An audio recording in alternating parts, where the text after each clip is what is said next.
John Ward, and I'm the ACLU of Massachusetts Communications Director. I want to thank you for joining our first virtual town hall. I especially want to thank you for joining us during these challenging times. You'll hear first from Executive Director Carol Rose, who's going to give you a broad overview of our work during this time, and then a bit about our legal work from Legal Director Matt Siegel. First, I want to go over a few technical notes. This is a Zoom webinar, and you will not be able to see a video of yourself. Your audio is automatically muted as well. You'll only be able to see and hear the speakers. If you have any technical questions, please ask us in the chat function on the right-hand side of your screen. The chat function will also be used for us to share resources and actions with you. There's also a Q&A function, a question and answer function as well. We'll try to get to as many questions as we can in 10 minutes, and we've also received a ton of questions in advance. So with the time that we have left, we'll address as many as we can. Now, to provide you an overview of ACLU of Massachusetts' work during the COVID-19 crisis, here's Carol Rose, our Executive Director.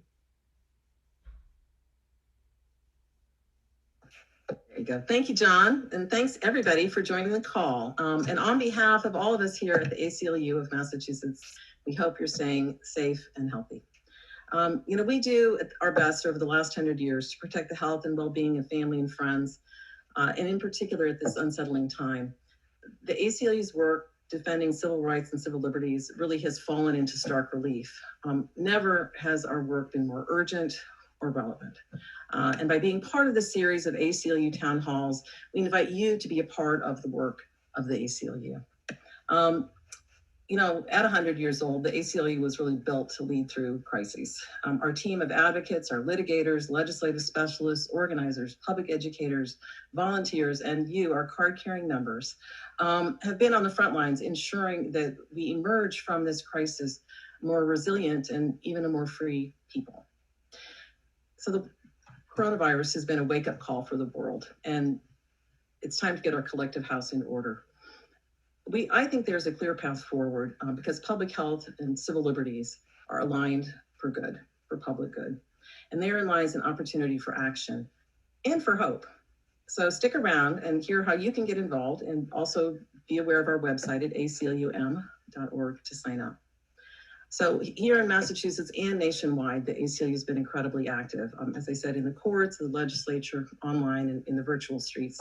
And I'm really excited for a chance to fill you in on our priorities, which really track with the upcoming webinar series that you've been invited to, and I hope have signed up for.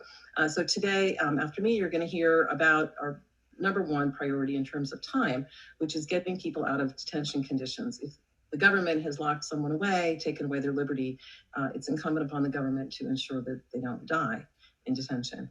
That's both civil ICE detention and also jails and prisons in the state system. So our legal director, Matt Siegel, is going to speak to this, focusing particularly on our COVID litigation work in these last few days and weeks. I'm going to touch briefly today on privacy and surveillance work. Cade Crockford, who's our Technology for Liberty Program Director, and a special guest, Robert Greenwald from Harvard Law School's Health Policy Innovation Lab, are going to be speaking at the town hall on Thursday, April 30th at noon. And then the other two big priority areas that we're going to touch on today are voting rights and reproductive justice. We're going to have a town hall on this as well on Tuesday, May 12th at noon. That's going to feature our Legislative Director, Cotton Wolf, his Deputy, Omi Amarasingham, and our Racial Justice Director, Rasan Hall. So there's a really, you're going to leave this tremendously educated about what is happening, but also, and importantly, what you can do to help build the world that we all want to emerge to when this crisis is over. So here in Massachusetts, our most important and immediate focus has been on the response plan, the immediate response plans to ensure that everyone's health, safety, and civil liberties are protected. So here's a quick overview. I'll touch briefly on the detention questions. In the last 5 weeks alone, ACLU of Massachusetts lawyers have been working really 24/7. We filed 7 legal actions to secure the release of people held in various forms of government detention, because we believe that detention shouldn't be a death sentence. We don't have a death penalty here in Massachusetts. And so most prisons and jails can't ensure that people in their custody are being protected consistent with CDC guidelines. I'll let you hear from Matt Siegel, who's been brilliant and amazingly courageous with his team challenging these detentions. Another area that we've been focused on are equity and racial disparities. And we all have been reading the headlines about the fact that more Black and Brown people in those communities are getting COVID-19 more often per capita and dying from it more often. So it's really raised, again, for the whole world and for, of course, the ACLU that focuses on equities and civil rights and racial justice, the need to address these disparities both during the crisis and after the crisis. Our Data for Justice team recently analyzed public health and census data, and here's some of what we found. The areas in Boston with the most COVID-19 happen to be aligned with communities where people of color make up the majority of the population. So that's important to know, but not terribly surprising. But then what our Data for Justice technologists did was they overlaid with the information, people who are essential workers, people like grocery store cashiers, home health aides, public transit operators, janitors, and the like. And they did that overlap. And what those maps showed, and they're just fascinating, is how closely that aligns. So there's density questions, poverty questions, but also who's an essential worker, not just in the hospitals, but also in other aspects. So as we think about how we're going to emerge from this crisis, we have to be thinking about the racial disparities and the inequities in terms of who gets access to tests, who gets access to treatment. How are we going to make sure that as we go back as a society, we're doing so in a way that is just and fair and equitable and creates health and safety for all of us, not just for the privileged who don't have to go out.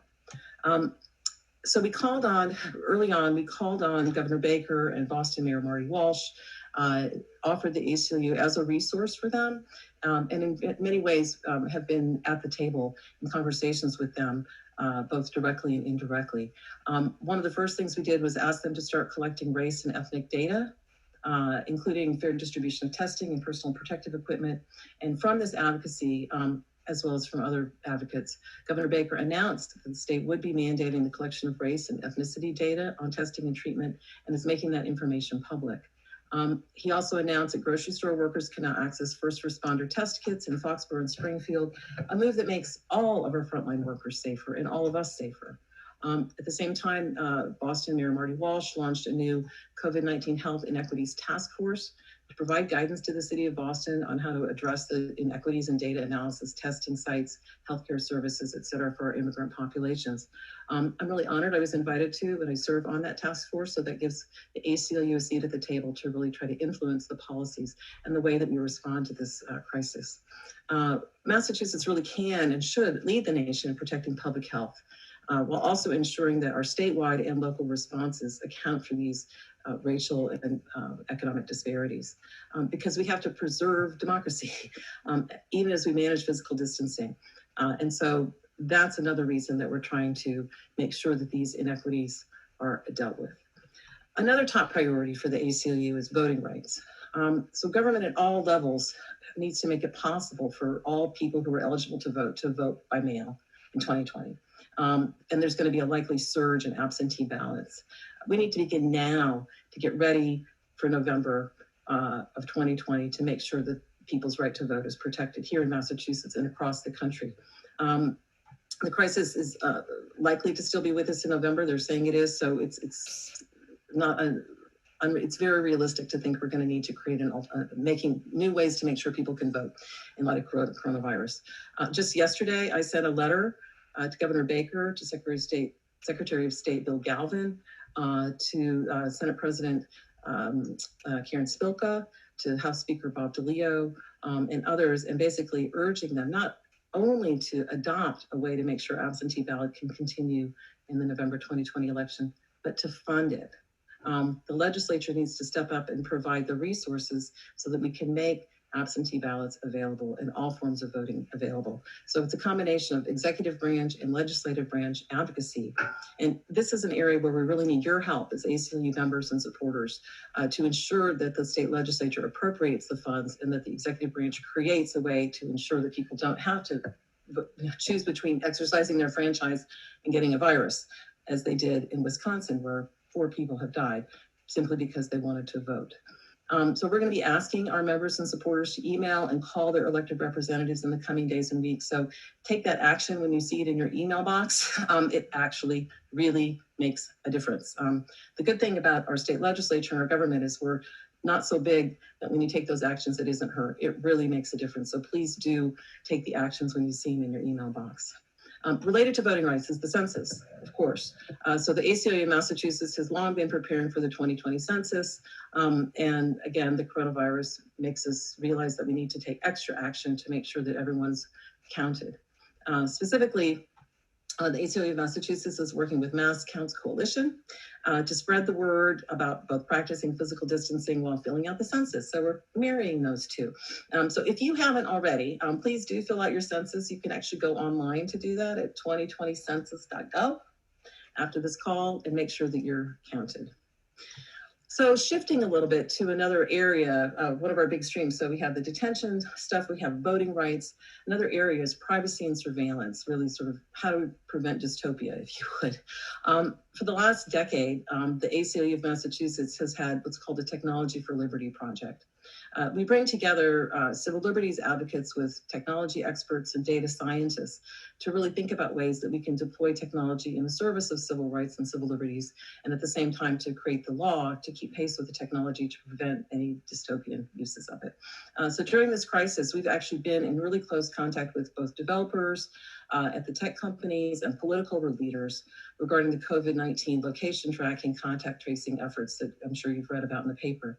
The National ACLU has issued 2 white papers. One of them is directed at policy around contact tracing, the other at technology, that provides some really good guidance and principles for developing technology that includes civil rights and public health protections at the same time. You can check that. We have a great resource page our team has built called www.aclum.org. Go to the COVID resource page if you're interested in looking at those white papers. Be the smartest person at your next virtual hangout if you read those papers. They're really good. So in summary, just to give you the cocktail version, contact tracing can work. It works by identifying people and tracing people who are sick or who may be exposed voluntarily, and then it contacts the people that they might have exposed and helps them to get treated and tested and things like that. Sometimes you can do that by phone, like the old-fashioned way. And right now, that's what Massachusetts is starting to do.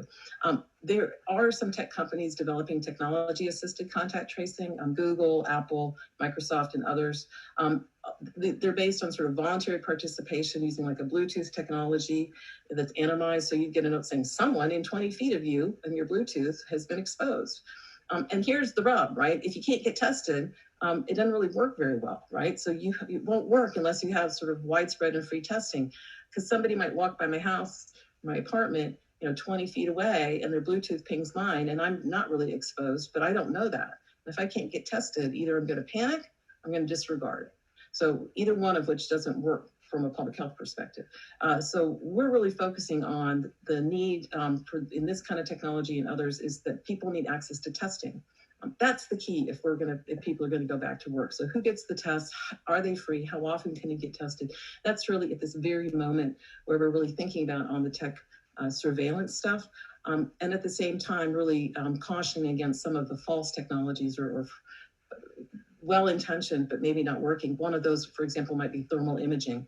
The problem is there are a lot of reasons that we might have high temperature, hot flashes, just saying, that can happen. But there are also people who might have other illnesses, and you don't want discrimination based on that. And also because at least a quarter, maybe now more, people are asymptomatic when they have COVID-19.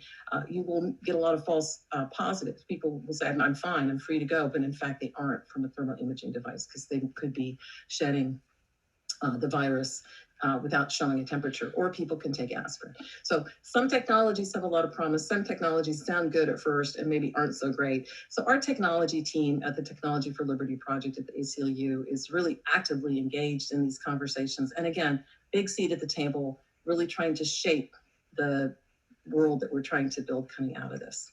So let me talk a minute then, and then we'll get to Matt because he's great, about reproductive justice. While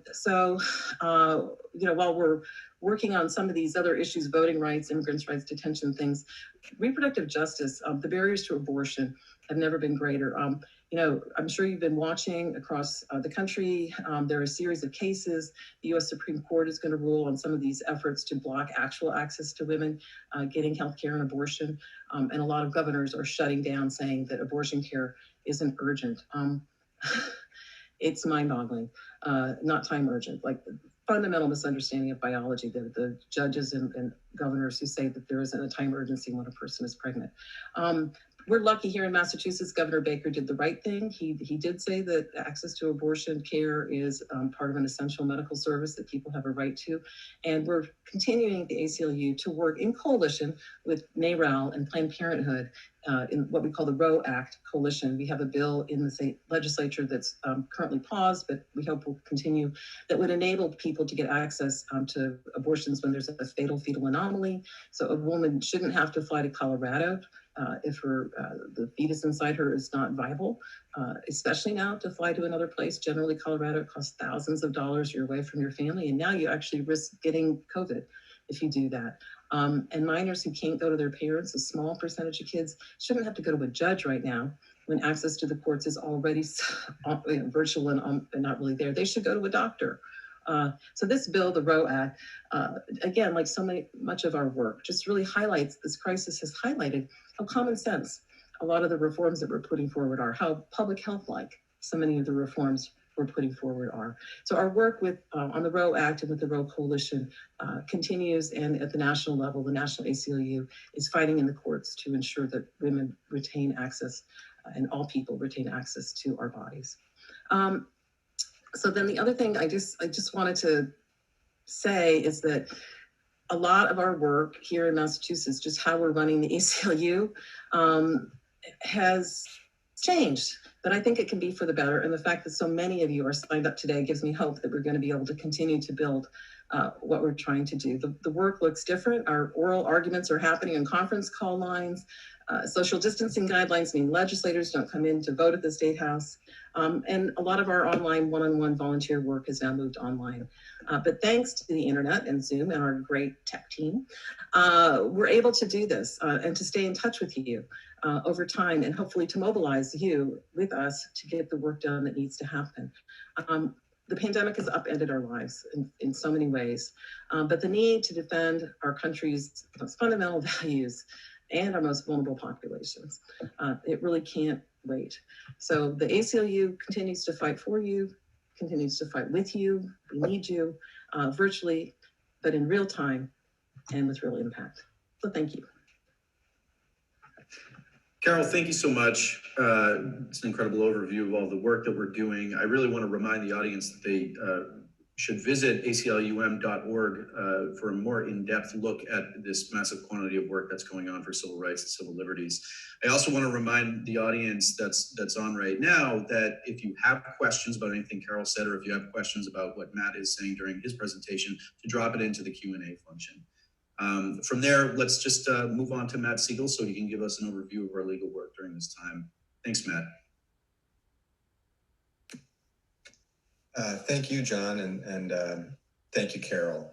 And thanks to all of you for joining us today. I can't see you, but I hope that you're safe out there, and I hope that you're doing as well as possible in what is obviously a difficult time. I wanted to tell you a little bit about some of the work that we have been focused on to protect people's personal safety in the wake of this pandemic. And this work has really been made possible by Carol's leadership, not only from everything from making a swift decision about making us go to virtual office, but also directing our advocacy and trying to figure out what's important for us to focus on at this time. And as Carol mentioned, Massachusetts doesn't have the death penalty as a matter of law, but this pandemic creates a situation where we could end up having it as a matter of fact. And that's why we've been focused on. And that's because for people who are incarcerated, for people who are in detention, jails, and prisons, the kind of physical distancing that you and I are engaged in right now is impossible. And that creates a situation where jails and prisons and detention centers can really become kind of petri dishes for the spread of COVID-19. We've seen it in other congregate living facilities like nursing homes. And the worry is that we're also going to see it in places that are run by the government. And outbreaks in these facilities, they affect the people who are in custody there, but they also affect the staff of those facilities. They affect the surrounding communities. And that's because, as we all know, as we're trying to flatten the curve, we're trying to protect the capacity of our healthcare system to take care of people. So our fates are all tied together, and an outbreak in a prison facility or detention facility is dangerous for the people in that facility, but it's dangerous for all of us. So we've gone to court. We've virtually gone to court, and we filed cases on behalf of immigration detainees and people in prisons and jails. And in just the last month, our litigation and other advocacy has resulted in the release of an estimated 500 people from Massachusetts jails, prisons, and detention centers, and that's just in the last month. So let me explain how that happened, and we can start with the immigration detention work. Our client Mario Rodas first found out about the deadly pandemic that's sweeping across the globe when he was watching television at the Plymouth County Correctional Facility in Massachusetts, where he was in immigration detention. Mr. Rodas has several health conditions, and so he was fearful. And I have to say that one of the most difficult pieces of this job over the last month has been that we are getting calls and emails pretty much every day from people who are locked up or their loved ones who are understandably really worried and upset about what might happen to them. And that was Mr. Rodas' situation. But fortunately, he had immigration lawyers who reached out to our office, and the ACLU filed a lawsuit in March asking a federal judge to release Mario because of the threat of COVID-19 in this facility. And 2 days after we filed the lawsuit, the government agreed to release him, as well as another client in that case. And we have subsequently filed similar lawsuits for immigration detainees in Bristol County and again in Plymouth. And we're going to continue on that work because we think that lives may depend on it. And meanwhile, we've been trying to address a crisis that has been brewing in Massachusetts jails and prisons. And what we're trying to do there is to secure the release of people so that the people who are released can be safe, and the people who remain in these facilities, which include people who are incarcerated, but also staff members, et cetera, they can engage in more physical distancing so we can all be safer. So on March 24th, just a few days after the first COVID cases inside the Massachusetts jails and prisons were reported, we joined with public defenders and members of the criminal defense bar to file an emergency petition asking our state's highest court, which is the Massachusetts Supreme Judicial Court, to take immediate action to reduce the numbers of people who are incarcerated in Massachusetts. And this was likely the first major state decarceration lawsuit that has been filed during the pandemic. And this is the kind of work that we can do as an ACLU affiliate. This lawsuit has been helpful in its own right, but it's also serving as a template for ACLU groups and other groups around the country who are facing the same problems. And so at the end of March, the Supreme Judicial Court held what was the first telephone hearing in its 328-year history. And we and our partners dialed in and participated in a 4-hour oral argument. I gave my argument while standing upstairs on my attic. And on April 3rd, just a few days after the argument, the court issued an opinion agreeing with us that the situation is urgent and unprecedented, the court called it, and, quote, that a reduction in the number of people who are held in custody is necessary. So in keeping with that goal, this court created a protocol for releasing certain pretrial detainees. And as I mentioned at the outset, that protocol has now resulted in the release of, we think, hundreds of people. But another key part of the court's decision was an order requiring the Department of Correction and the Massachusetts Sheriffs to report on a regular basis, daily, on the spread of COVID-19 in their facilities. And unfortunately, what those reports have revealed has been deeply disturbing. I mentioned at the outset that we had filed our lawsuit when there were just a couple of reported cases inside these facilities. Unfortunately, if I can show it to you, what we've now seen, and I'm hopefully showing it on your screens, is that since we filed our lawsuit, there has been this enormous spike, and it's deeply concerning. And the number of cases has gone up into the hundreds, and unfortunately, 7 prisoners in Massachusetts have reportedly died of COVID-19. So we are going back to the court and asking the court to reconsider and strengthen its ruling in key respects. And just yesterday, we got a number of responses from the public officials in our lawsuit, and unfortunately, they confirmed many of our fears. They said that there haven't been enough tests available to really find out the scope of the outbreak inside. So what we see here on the screen is potentially just the tip of an iceberg. And they also said that that what we know is bad. How bad is it? Well, Massachusetts has only one women's prison. And the Department of Correction told us yesterday that as many as 14% of the women in that prison have already tested positive for COVID-19. So that's why we're going back to the court to ask that it reconsider its ruling, and we'll see what happens there.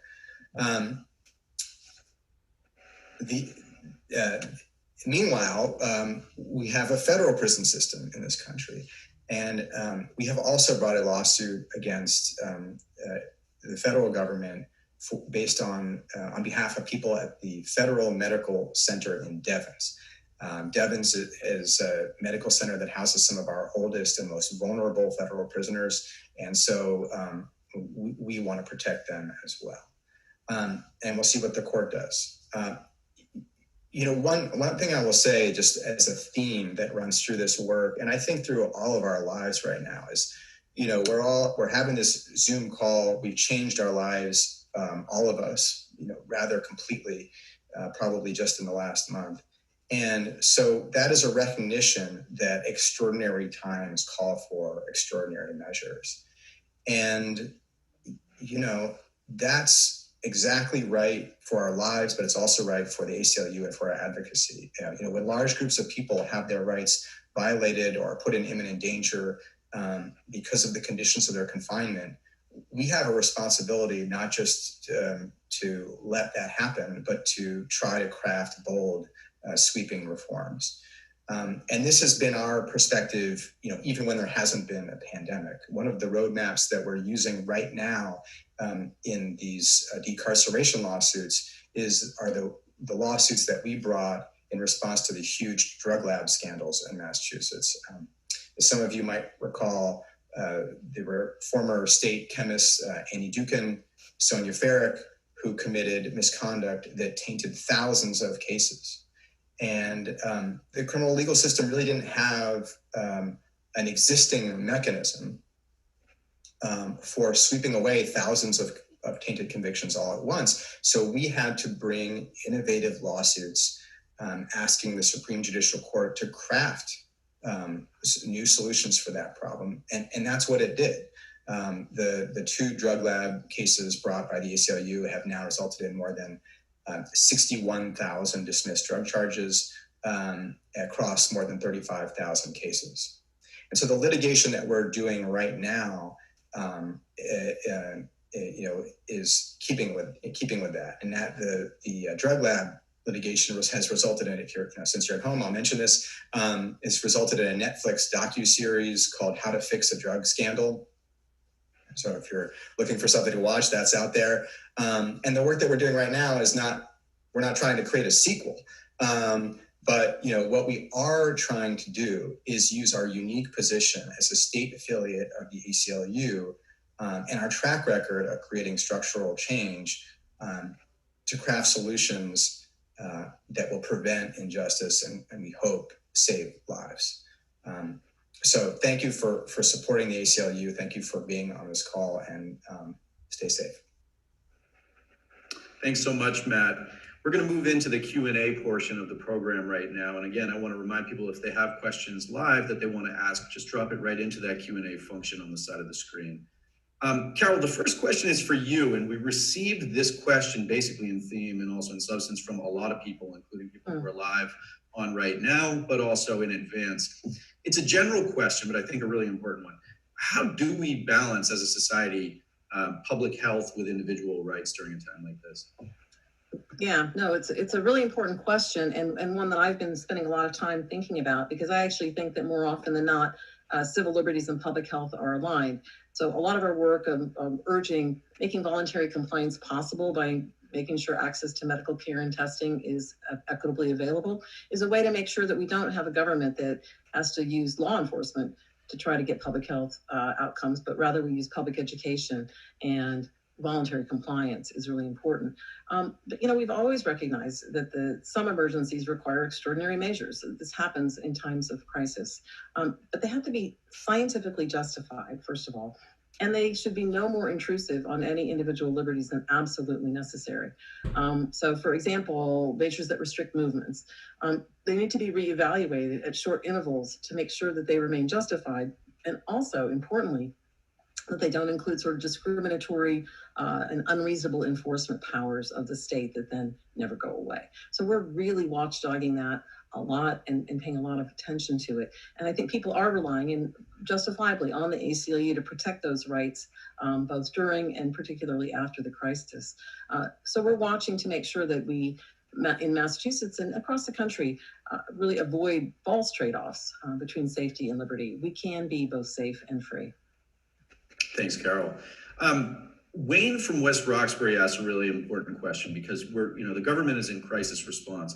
What are the bills related to COVID-19 that ACLU thinks is really important to follow and we're investing some energy in? Should I take that? Yeah, Carol, this is for you.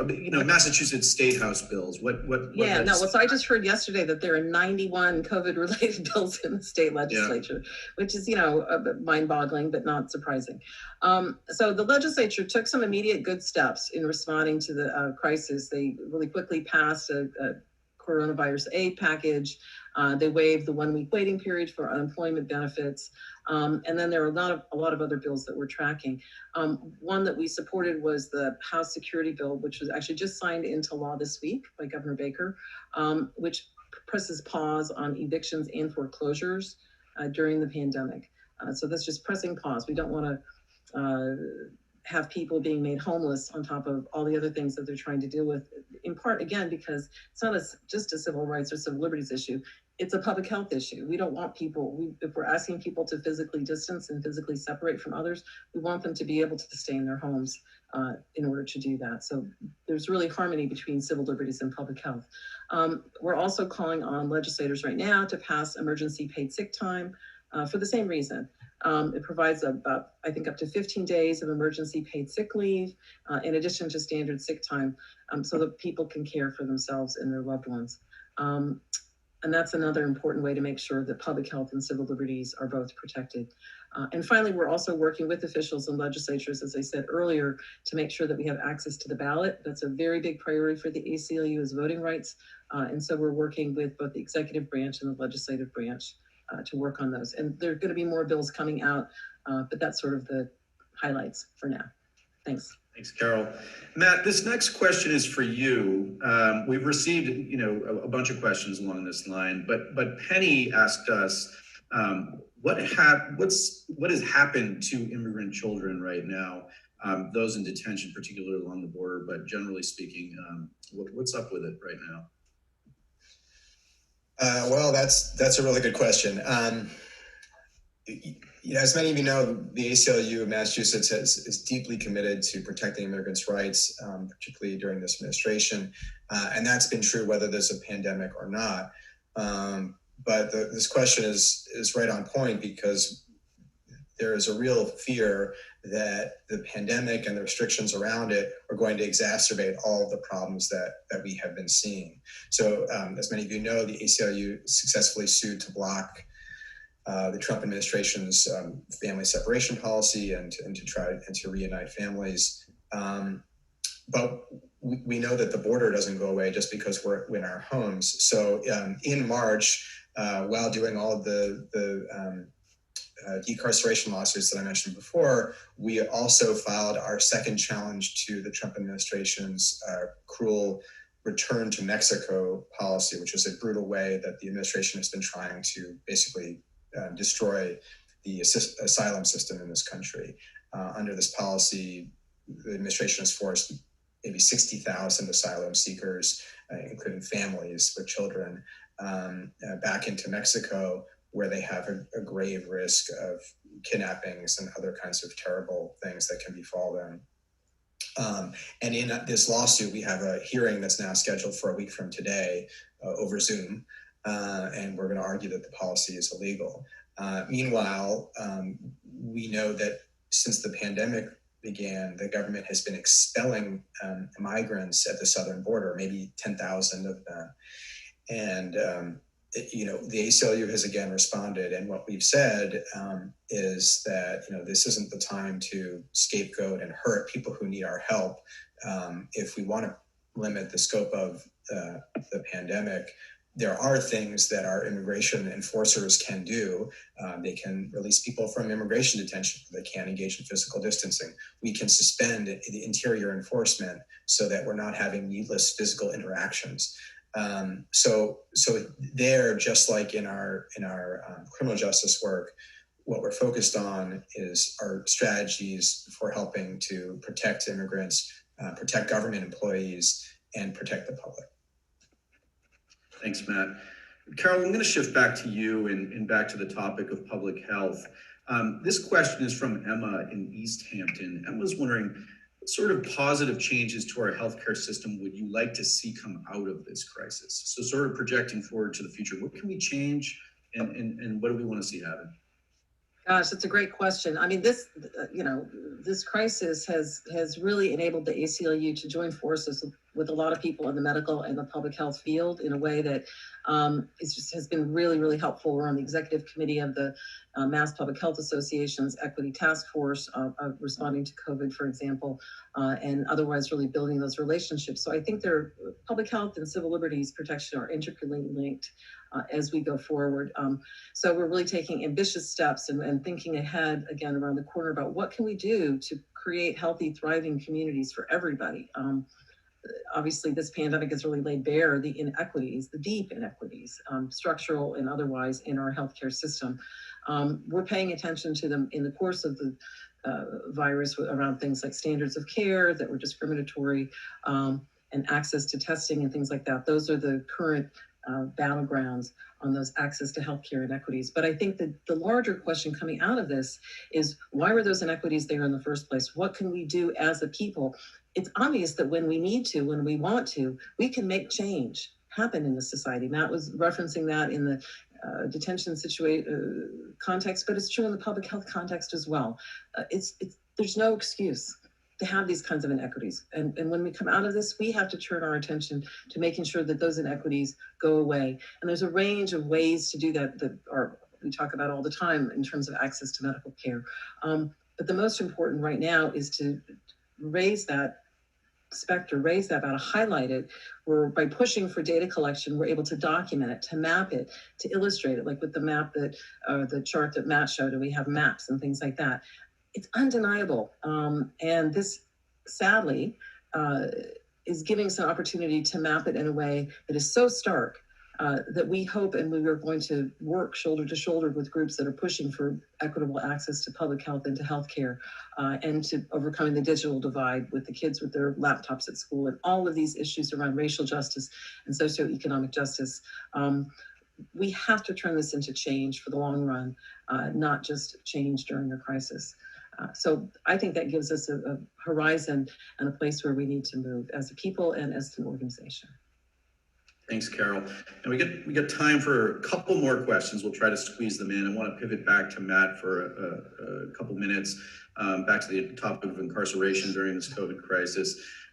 Some loved ones of incarcerated people have submitted questions actually in advance. And one woman's brother is incarcerated at FMC Devens, the Federal Bureau of Prison site. And she's wondering sort of what the next steps in that lawsuit are. Sure. Happy to talk about that. I also want to say, I mean, that, my heart goes out to everyone who's worried about loved ones, who are incarcerated or who are otherwise in harm's way right now.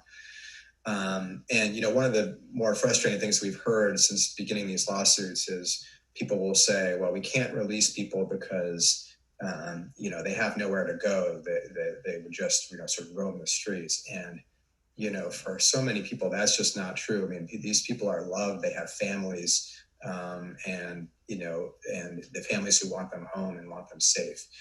And so I'm glad that people are writing in, and I'm glad that people are making their voices heard.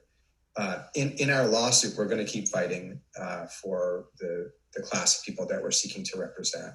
And yesterday, we got the government's response. When we filed our lawsuit, it was before there was any reported COVID cases at FMC Devens, because we were seeing these cases arise in federal prisons all over the country, and we wanted to get ahead of it. Now, yesterday's response from the government, of course, says that our lawsuit should be thrown out. That's what the government says in these situations. But it also concedes that there now is a first positive case at FMC Devens. And so from our perspective, that makes the situation more urgent, and we'll fight for the rights of the people inside there. Thanks, Matt. Carol, we're going to end with a question for you from Ellery in Medford, and sort of core constitutional stuff. Does a religious exemption allow churches to violate social distancing? Great question, Ellery. This also comes up in the context of the churches, but also the protesters who are out trying to protest against compliance with social distancing requirements. So the freedom, obviously, to attend a worship service is one of the most important rights of religious liberty protected by the First Amendment. So is freedom of association, so is freedom of speech. These are core and some would say modal fundamental liberties that the ACLU stands for. But when you think about it applied to this situation, it would be one thing if the government were saying, well, the Protestants can go to church, but the Catholics can't, or vice versa, or any combination. If they were picking and choosing the churches, or if they were saying people who are pro-Trump can protest, but people who are anti-Trump can't protest. Those are the kinds of things, even in a crisis, the government can't do. They can't pick and choose the viewpoint that they like or that they agree with.